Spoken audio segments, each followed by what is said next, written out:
గౌరవనీయ భారత రాష్ట్రపతి ఈ దేశ ప్రథమ పౌరురాలు శ్రీమతి ద్రౌపది ముర్ము గారు మొదటిసారిగా తెలంగాణ రాష్ట్రంలో గిరిజనులు ఎక్కువగా నివసించే మన భద్రాద్రి కొత్తగూడెం జిల్లాకు రావడం ఈ జిల్లా ప్రజల అదృష్టం. ఈ శుభ సమయాన్ని పురస్కరించుకొని వారి యొక్క జీవిత విశేషాలను, వారు సాధించిన విజయాలను మీకు తెలియజేయడం చాలా ఆనందంగా ఉన్నది. 20 జూన్ 1958వ సంవత్సరంలో ఒడిశాలోని మయూర్భంజ్ జిల్లా బడియపోసి గ్రామంలో వీరు జన్మించారు. BA ఉత్తీర్ణత తర్వాత అరబిందో కళాశాలలో గౌరవ అధ్యాపకులుగా పనిచేశారు. 1997వ సంవత్సరంలో రాయరంగపూర్లో కౌన్సిలర్గా మొట్టమొదటిసారిగా ఎన్నికల్లో గెలుపొందారు. 2000 సంవత్సరంలో శాసనసభ్యులుగా గెలుపొంది ఒడిశా ప్రభుత్వంలో రవాణా శాఖ మంత్రిగా పనిచేసి ప్రజల మన్ననలు పొందారు. అంతేకాదు రాష్ట్ర ప్రభుత్వం ఉత్తమ ఎమ్మెల్యేలకు ఇచ్చే నీలకంఠ అవార్డును కూడా పొందారు. వారు మారుమూల గిరిజన గ్రామంలో జన్మించి దేశంలోనే అత్యున్నత పదవిని చేపట్టిన శ్రీ ద్రౌపది ముర్ము గారు మనకు ఎంతో గర్వకారణం. ఒక సాధారణ కుగ్రామం నుంచి వచ్చిన గిరిజన మహిళ విశాల భారతావనిలో అత్యున్నత పీఠాన్ని అధిరోహించడం ఒక చరిత్ర. అది భారత రాజ్యాంగం గొప్పతనం. వీరు నిరాడంబర జీవితం మనందరికీ ఎంతో ప్రేరణ, స్ఫూర్తిదాయకం. వ్యక్తిగత జీవితంలో ఎన్నో విషాద ఘటనలు ఎదురైనప్పటికీ మొక్కమోని ధైర్యంతో ఎదుర్కొని నేడు ఇంతటి గొప్ప స్థాయికి రావడము వారి మనోనిబ్బరానికి తాకాణం. వీరి జీవితంలో వీరు భారతదేశంలోని ప్రతి ఒక్కరికి స్ఫూర్తిదాయకం. ఆజాదీ కా అమృత్ మహోత్సవాలు వేడుకలు జరుపుకుంటున్న తరుణంలో దేశానికి ఒక గిరిజన మహిళ ప్రథమ పౌరాలుగా ఉండడం ఈ దేశ ప్రజలందరికీ స్ఫూర్తిదాయకం. అట్టడుగు వర్గాల ప్రజల మీద అమితమైన ప్రేమ, వాత్సల్యం ఉన్న మహోన్నతమైన వ్యక్తి. పేద ప్రజల జీవితాల్లో వెలుగులు నింపడానికి అవిశ్రాంతం కృషి చేస్తున్న గొప్ప మహిళా శిఖరం. సామాన్య జీవితం గడపడం వీరికి అత్యంత మక్కువ. అభిప్రాయాలను సూటిగా, స్పష్టంగా చెప్పడం వారి ప్రత్యేకత. అతి సామాన్య నేపథ్యం నుంచి వచ్చిన వీరు తమ జీవితాన్ని పూర్తిగా పేదలు, ఆదివాసులకు అంకితం చేశారు. ఎప్పుడూ ప్రచార ఆర్భాటాన్ని కోరుకోలేదు. ఎంత పెద్ద పదవిలో ఉన్నా అతి సామాన్యురాలుగా వ్యవహరించారు. టీచర్గా ఉన్నా, గవర్నర్గా ఉన్నా తనకిచ్చిన బాధ్యతలను నెరవేర్చినందుకు అనునిత్యము కృషి చేశారు. ఎమ్మెల్యేగా ఉన్నప్పుడు రాత్రిపూట బస్సుల్లో ప్రయాణించి ప్రజల కష్టాలను స్వయంగా తెలుసుకొని పరిష్కరించేవారు. నిబద్ధతతో పనిచేయడం, నిజాయితీ గల వ్యక్తిత్వం వీరు ఉన్నత పదవిని అధిరోహించడానికి కారణమైనది. వేల మైళ్ళ దూరం నుంచి శ్రీ సీతారామచంద్ర స్వామి వారి దర్శనం కోసం మరియు మారుమూల గిరిజన జిల్లా ప్రజలు ఆదివాసులతో మమేకం అవ్వడానికి వారి అమూల్యమైన సమయాన్ని వెచ్చించి నేడు భద్రాచలం రావడానికి మనం ఎంతో సంతోషదాయకం.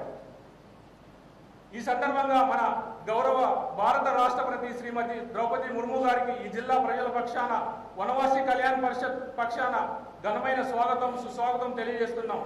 Madam, being a very humble background, you have reached highest office in the country.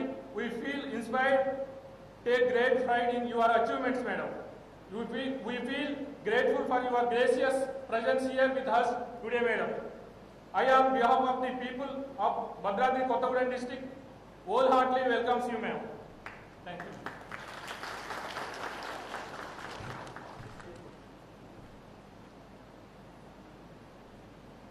Now I request Vanavasi Kalyan Parishad members to felicitate our Honorable President of India, Sri Draupadi Murmu Madam. మన గౌరవ రాష్ట్రపతి గారిని సన్మానించవలసిందిగా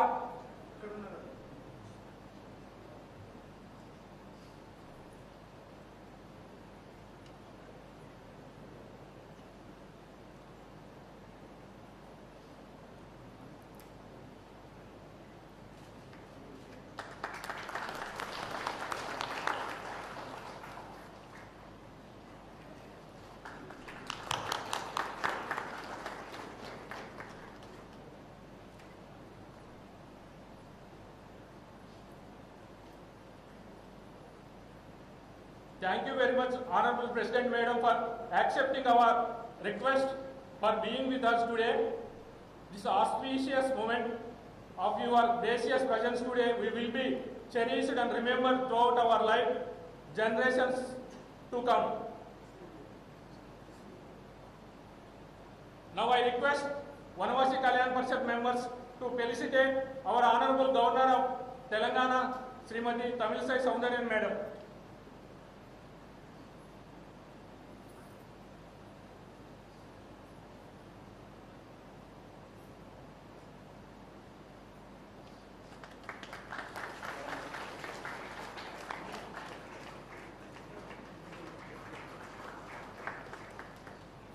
Thank you, madam.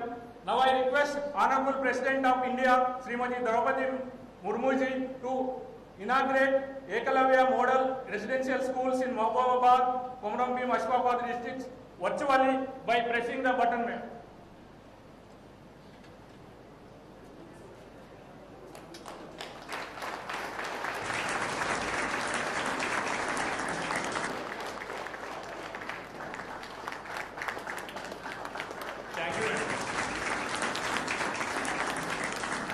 Now I request our Tribal Welfare Minister, Srimati Satyavati Rathod Madam, to address the gathering.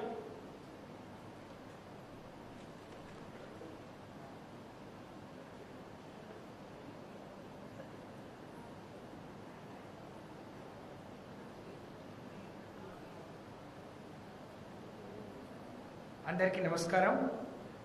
వేదికపై ఆసీనులైన గౌరవ భారత రాష్ట్రపతి శ్రీమతి ద్రౌపది ముర్ము గారికి, తెలంగాణ రాష్ట్ర గవర్నర్ శ్రీమతి డాక్టర్ తమిళిసై సౌందరరాజన్ గారికి, వేదిక మీద ఉన్న గౌరవ కేంద్ర మంత్రివర్యులు శ్రీ కిషన్ రెడ్డి గారికి, వేదిక మీద ఉన్న గౌరవ రాష్ట్ర మంత్రివర్యులు శ్రీ పువ్వాడ అజయ్ కుమార్ గారికి, వేదిక మీద ముందు ఉన్న గౌరవ పార్లమెంట్ సభ్యులు, శాసనసభ్యులు, గౌరవ ప్రెసిడెంట్ గారి టీం, అలాగే గౌరవ అధికారులు, అలాగే ఇక్కడికి విచ్చేసిన ప్రతి ఒక్కరికి పేరు పేరున నమస్కారం. చాలా సంతోషం, చాలా గర్వంగా ఉంది. ఈరోజు అలాగే మీడియా ప్రతినిధులందరికీ కూడా మరి నమస్కారాలు తెలియజేసుకుంటూ, దక్షిణ భారత అయోధ్యగా ప్రసిద్ధిగాంచిన భద్రాచలం శ్రీ సీతారామచంద్ర స్వామి వారి సన్నిధికి విచ్చేసిన ప్రజాస్వామ్య భారత ప్రథమ పౌరురాలు, ఒక గిరిజన బిడ్డ, దేశ మరి మొదటి ప్రథమ పౌరురాలుగా మరి ఉండి, ఇందాక చెప్పినట్టు మారుమూల గిరిజన ప్రాంతమైన సీతారామచంద్ర స్వామి భద్రాచలానికి ఇక్కడికి రావడం చాలా సంతోషంగా ఉంది. మీకు హృదయపూర్వకంగా స్వాగతం తెలియజేస్తున్నాను. అలాగే ఈ వేదిక ద్వారా ఈ రాష్ట్ర గిరిజన శాఖ మంత్రిగా వారితో కలిసి ఈ వేదికను పంచుకోవడం, ఇంత గొప్ప అవకాశాన్ని ఇచ్చిన గౌరవ ముఖ్యమంత్రి గారికి అలాగే నేను ధన్యవాదాలు తెలియజేసుకుంటూ, తెలంగాణ రాష్ట్రం మరి కొత్తగా ఏర్పడ్డ తెలంగాణ రాష్ట్రం అన్ని వర్గాల ప్రజల అభ్యున్నతి ధ్యేయంగా ఈ రాష్ట్ర ప్రభుత్వం పనిచేస్తుంది. రాష్ట్రం ఏర్పడిన అనతి కాలంలోనే విద్య, వైద్యం, ఉపాధి, సాగునీరు, తాగునీరు, అలాగే విద్యుత్, వ్యవసాయం, రవాణా మరియు పరిపాలన వికేంద్రీకరణ వంటి అనేక రంగాల్లో విప్లవాత్మకమైన మార్పులు చేసి అభివృద్ధి పదంలో వేగంగా దూసుకుపోతున్న తెలంగాణ రాష్ట్రం గిరిజన సంక్షేమానికి అలాగే మహిళా సంక్షేమానికి పెద్దపీట వేసి మరి అనేక కార్యక్రమాలు చేపట్టి అమలు చేస్తుంది అని చెప్పి ఈ సందర్భంగా తెలియజేస్తున్నాను. మ్యామ్, ఇందాక మనం ఇనాగ్రేషన్ చేసుకున్నట్టు ఏకలవ్య మోడల్ రెసిడెన్షియల్ స్కూల్స్ ఈ రాష్ట్రంలో 23 మరి నడుస్తూ ఉన్నాయి. అది ఒకటి నా సొంత జిల్లా అయిన మహబూబాద్, అలాగే ఆసిఫాబాద్ గిరిజన జిల్లాలో ఈ ఏకలవ్య మోడల్ రెసిడెన్షియల్ స్కూల్స్ మీరు ఈరోజు ఇనాగ్రేషన్ చేయడం మా గిరిజన బిడ్డలకు ఒక చక్కటి గౌరవం, గుర్తింపుగా నేను భావిస్తూ ఉన్నాను. వీటితో పాటు 23 ఏకలవ్య మోడల్ రెసిడెన్షియల్ స్కూల్స్ ఈ రాష్ట్రంలో నడపబడుతున్నాయి. దానితో పాటు 33 మరి గురుకుల పాఠశాలలు కేవలం ఆడపిల్లలకే, గర్ల్స్ చైల్డ్కే నడపబడుతున్నాయి. ఈ రాష్ట్రంలో మొత్తంగా 183 గురుకుల పాఠశాలల ద్వారా ఈ రాష్ట్రంలో గిరిజన బిడ్డలకు నాణ్యమైన విద్య, నాణ్యమైన భోజనాన్ని అందించడం ద్వారా మీ రాష్ట్రంలో అనేక మార్పులు, ఇప్పటి వరకు 8 ఏళ్లలో 1200 మంది గిరిజన బిడ్డలు అనేక ప్రతిష్టాత్మకమైన మరి విద్యా సంస్థలో అవకాశాలు అందిపుచ్చుకొని బ్రహ్మాండంగా ముందుకు పోతున్నారు అని చెప్పి తెలియజేయడానికి నేను సంతోషిస్తూ ఉన్నాను. వీటితో పాటు ఈ రాష్ట్రంలో గిరిజన గురుకుల విద్యా సొసైటీ ద్వారా ఇంటిగ్రేటెడ్ లా కోర్స్, అలాగే ఒక సైనిక పాఠశాలను, ఫ్యాషన్ డిజైనింగ్, అలాగే ఇంటీరియర్ డిజైనింగ్, ఫోటోగ్రఫీ లాంటి అనేక మరి విద్యార్థులకు దీనితో పాటు ఐఐటి నీట్లలో మరి కోచింగ్ ఇస్తూ అన్ని జిల్లా కేంద్రాల్లో స్టడీ సెంటర్ని ఏర్పాటు చేసుకొని ముందుకు పోతూ దీనితో పాటు రాష్ట్ర వ్యాప్తంగా 332 ఆశ్రమ పాఠశాలల ద్వారా 24 మరి మినీ గురుకులాల ద్వారా చక్కటి నాణ్యమైన విద్యను మేము గిరిజన విద్యార్థులకు అందిస్తూనే వీటితో పాటు ఇక్కడ అవకాశాలు లేని విదేశాల్లో చదువుకునే విద్యార్థులకు మరి 20 లక్షల రూపాయలతోని అంబేద్కర్ ఓవర్షిప్ స్కాలర్షిప్ను కూడా అందిస్తున్నామని చెప్పి గర్వంగా ఈ సందర్భంగా తెలియజేస్తున్నాను మ్యామ్. అలాగే గిరిజనుల సంస్కృతి సాంప్రదాయాల్ని కాపాడే విధంగా ఈ రాష్ట్ర ప్రభుత్వం కృషి చేస్తూ ఉంది. గతంలో ఎన్నడూ లేని విధంగా సేవాలాల్ జయంతిని, కొమరం భీం జయంతిని మేము అధికారికంగా నిర్వహిస్తూ ఉన్నాం. అలాగే అనేక జాతరలకు గుర్తింపునిస్తూ ప్రధానంగా ఈరోజు మేడారం సమ్మక్క సారలమ్మ జాతర, నాగోబా జాతరలను రాష్ట్ర పండుగలుగా గుర్తించి మరి ఇప్పటి వరకు మేడారంకు 400 కోట్ల రూపాయలకు వెచ్చించి అన్ని అభివృద్ధి కార్యక్రమాలు అలాగే జాతర నిర్వహణ బ్రహ్మాండంగా చేస్తున్నామని చెప్పి ఈ సందర్భంగా గుర్తు చేస్తా ఉన్నాను. అలాగే ఈ భద్రాచలంతో పాటు అనేక గిరిజన ప్రాంతాలకు గతంలో ఎన్నడూ లేని విధంగా మరి మహిళలకు కూడా మేము ఎక్కువ ప్రాధాన్యతనిస్తూ మా సాంప్రదాయాల్ని కాపాడుతూనే మరి గిరిజన మహిళలు లేకపోతే అట్టడుగున ఉన్న మహిళల కోసం వారి ఉపాధి అవకాశాల కోసం సీఎం ఎస్టీ ఎంటర్‌ప్రెన్యూర్‌షిప్ అని మా గిరిజన బిడ్డలు చదువుకుంటే కేవలం ఉద్యోగాలు వేరే దగ్గర జీతాలు ఉండకుండా వాళ్ళే 10 మందికి ఉపాధి కల్పించే విధంగా మరి వాళ్ళకు గొప్పటి అవకాశం ఇస్తున్నాం. అలాగే ఈరోజు అనేక రోజులుగా గిరిజన బిడ్డల ఆశ మా తండలో మా రాజ్యం, మా గూడాల్లో మా రాజ్యం కావాలని ఈ రాష్ట్ర వ్యాప్తంగా గిరిజన తండాలు గూడాల్లో 3146 మరి ఆవాసాలను గుర్తించి వాటిని గ్రామ పంచాయతీలుగా మరి ఇవ్వడం, ఏర్పాటు చేయడం, వాటితో పాటు మా గిరిజన బిడ్డలు పాలించుకునే గొప్ప అవకాశం వచ్చింది. తద్వారా ఈరోజు ఆ అన్ని గ్రామ పంచాయతీలకు 20 లక్షల రూపాయలు చొప్పున మరి కొత్త భవనాల కోసం కూడా మంజూరు చేయడం జరిగిందని చెప్పి తెలియజేస్తున్నాను. ఒక మహిళా మంత్రిగా గిరిజన బిడ్డ అయిన నేను గిరిజన ప్రాంతాల్లో మహిళలు ఎదుర్కొనే సమస్యల్ని అధిగమించడానికి రాష్ట్ర ప్రభుత్వం చేస్తున్న కృషి, అందులో భాగమే ఈ మారుమూల ప్రాంతంలో కూడా ఒక మెడికల్ కాలేజ్ అలాగే టీచింగ్ హాస్పిటల్ ఇవ్వడం, ఆసిఫాబాద్ లాంటి జిల్లాలో కూడా ఇవ్వడం, తద్వారా భారతదేశంలో తెలంగాణ రాష్ట్రంలో ఉండే మాతా శిశు మరణాలు గణనీయంగా తగ్గించగలిగాం.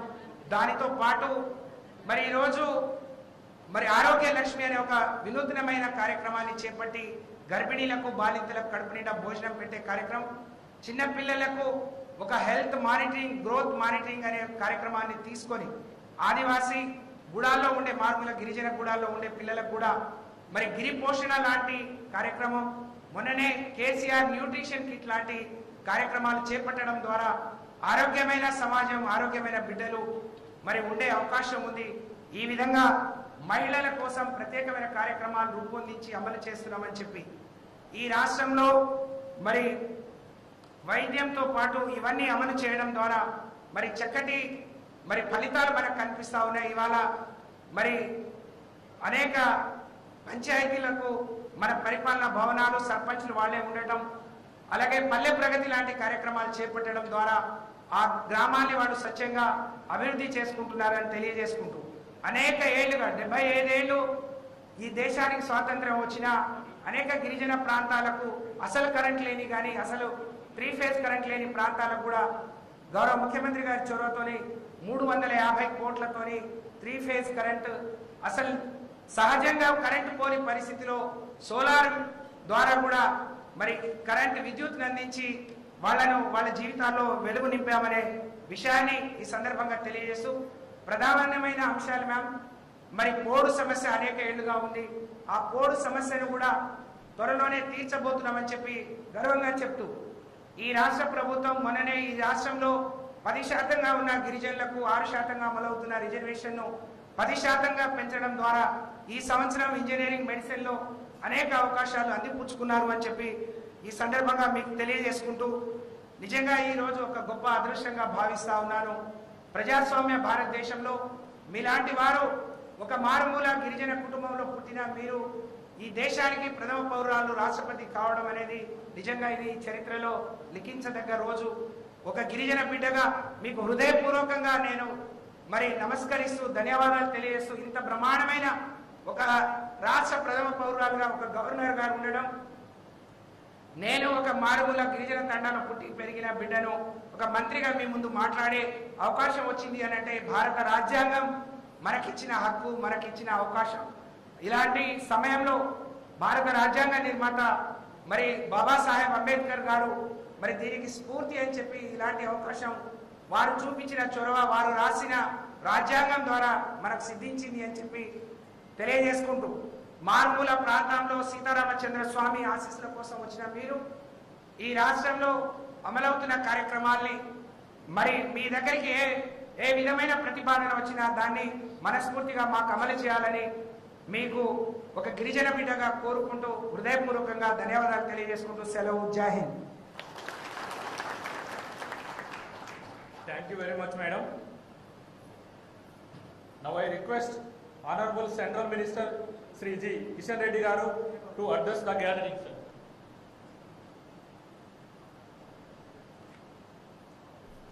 It's my honor and great privilege to invite our chief guest, the Honorable President of India, Her Excellency Srimati Draupadi Murmu madam, to give our message to, valuable message to all of us, madam.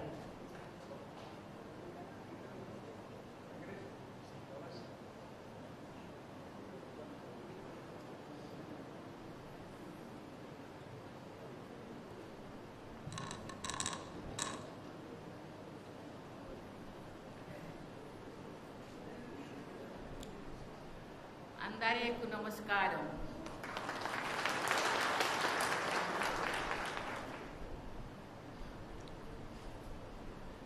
समारोह में प्रमुख रूप से उपस्थित तेलंगाना की राज्यपाल तमिलिसई सुंदरराजन जी, केंद्र सरकार में संस्कृति पर्यटन एवं पूर्वोत्तर क्षेत्र विकास मंत्री श्री जी किशन रेड्डी जी, तेलंगाना सरकार के ST welfare, women and child welfare मंत्री श्रीमती सत्यवती राठौर जी, तेलंगाना सरकार की परिवहन मंत्री श्री पी अजय कुमार जी, वनवासी कल्याण परिषद के जिला प्रतिनिधि, सभी जनप्रतिनिधिगण, गणमान्य अतिथियों, देवियों और स्वजनों, भद्राचलम मंदिर के पावन प्रांगण में आयोजित इस समख्या सरलम्मा जनजातीय पुजारी सम्मेलन में आकर आज मुझे बहुत प्रसन्नता हो रही है। राष्ट्रपति के रूप में तेलंगाना राज्य की मेरी ये पहली यात्रा है। सुप्रसिद्ध तेलुगु कवि दाशरथी कृष्णम आचार्य के शब्दों में ना तेलंगाना कोटि रत्नाल बीना, अर्थात मेरा तेलंगाना करोड़ों रत्नों से जुड़ी हुई वीणा की तरह है। मैं हिंदी में बोलती हूँ, आप सबको थोड़े थोड़े समझ में आ रहे हैं ना, क्योंकि तेलुगु में मुझे समय लगेगा सीखने के लिए, लेकिन सीखूंगी जरूर।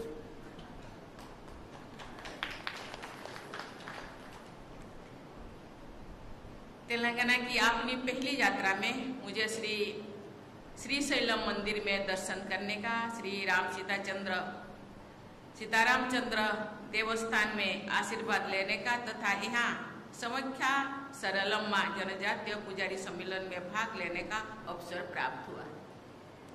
आज मुझे रामप्पा देवालयम के पवित्र परिसर में दर्शन करने का और तीर्थ यात्रियों के लिए विकसित की गई सुविधाओं का शिलान्यास करने का सुअवसर प्राप्त हुआ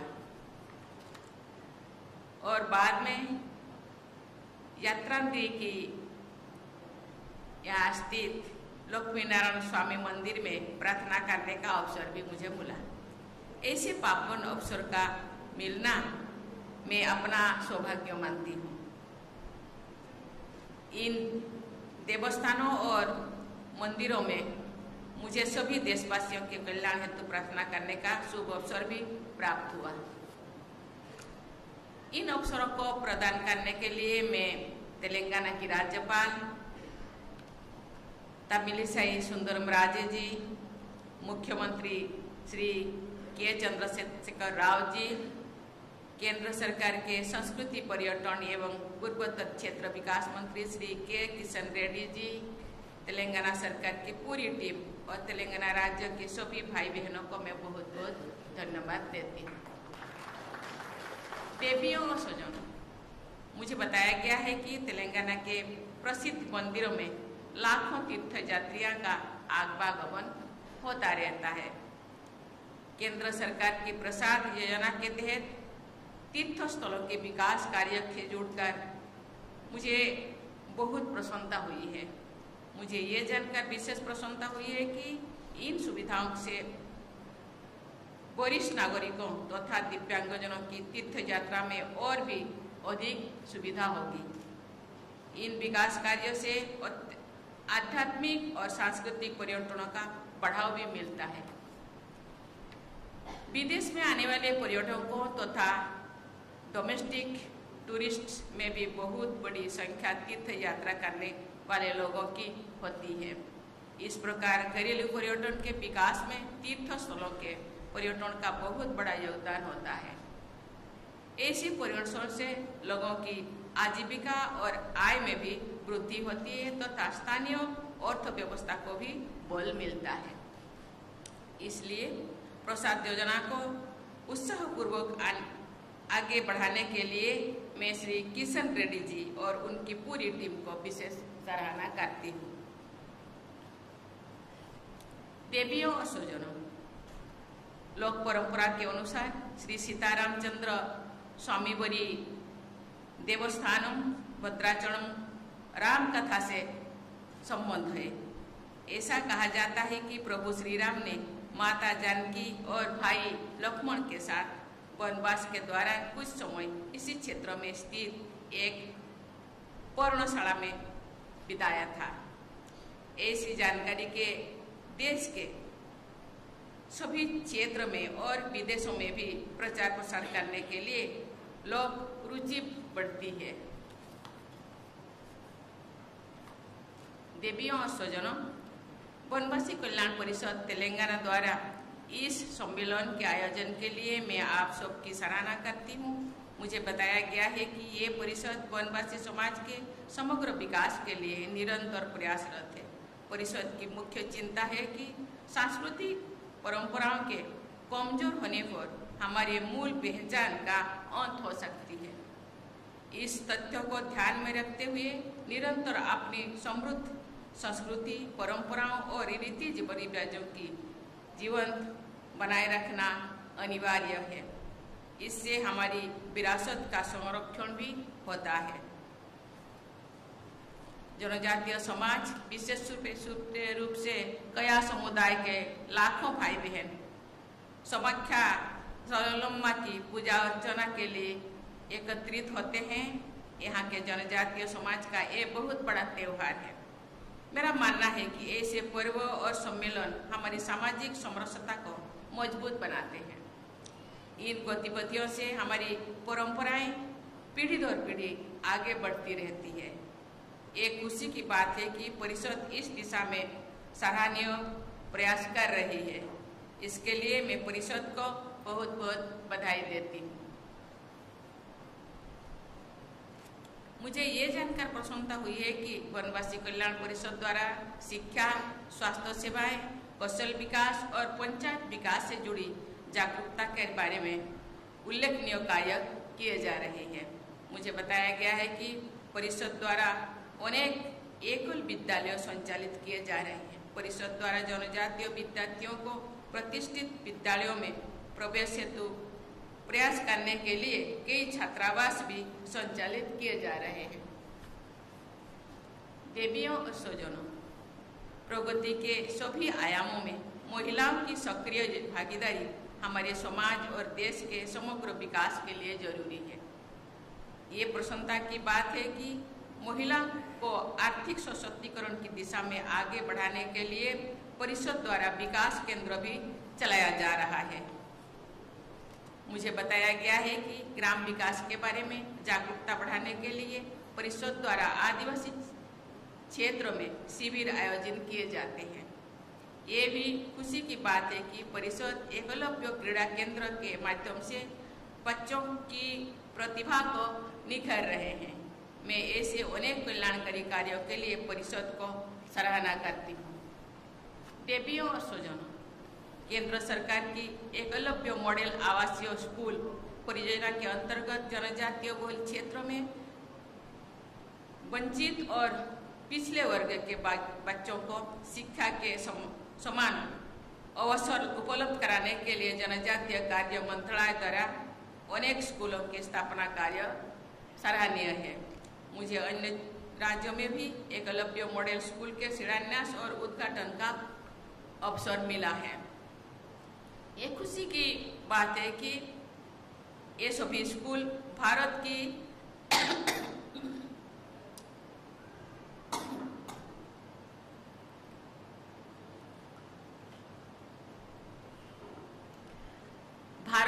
भावी पीढ़ी के निर्माण में अमूल्य योगदान देंगे, ये मेरा दृढ़ विश्वास है। एकलव्य मॉडल स्कूल की इस दूरदर्शी योजना को आगे बढ़ाए रखने के लिए केंद्र सरकार, राज्य सरकार और इन विद्यालयों से जुड़ी सभी लोगों को बधाई देती हूँ। मैं इन स्कूलों में पढ़ने वाले सभी विद्यार्थियों के सुखद भविष्य की मंगल कामना करती हूँ। मैं देख रही हूँ टीवी पे वहाँ कोई दूसरे केंद्र में शायद उनके हॉस्टल में बच्चे बैठे हैं। मैं बच्चों को धन्यवाद देना चाहती हूँ कि बच्चे इस प्रोग्राम को डायरेक्ट देख रहे हैं और इसीलिए ये मैडम मंत्री जो बच्चों के लिए ये व्यवस्था किए हैं और उनके पूरे टीम को मैं धन्यवाद देना चाहती हूँ कि बच्चे भी डायरेक्ट इस टेलीकास्ट को ये देख रहे हैं और हम लोगों के साथ और जुड़े हैं। क्योंकि बच्चे देख रहे हैं, बच्चों के लिए भी मैं 200 बोलना चाहती हूँ, दूर से भी सही, लेकिन हम लोगों के साथ और जुड़े हैं। बच्चे मुझे लगता है ये सभी भाषा जानते हैं, हिंदी, इंग्लिश, यहाँ के तेलुगु थोड़ा बहुत तो समझ में। बच्चे देश के भविष्य होते हैं। जो ट्राइबल बच्चे जिन परिवार से आते हैं पिता माता, उनके लिए बहुत उम्मीदें रखते हैं।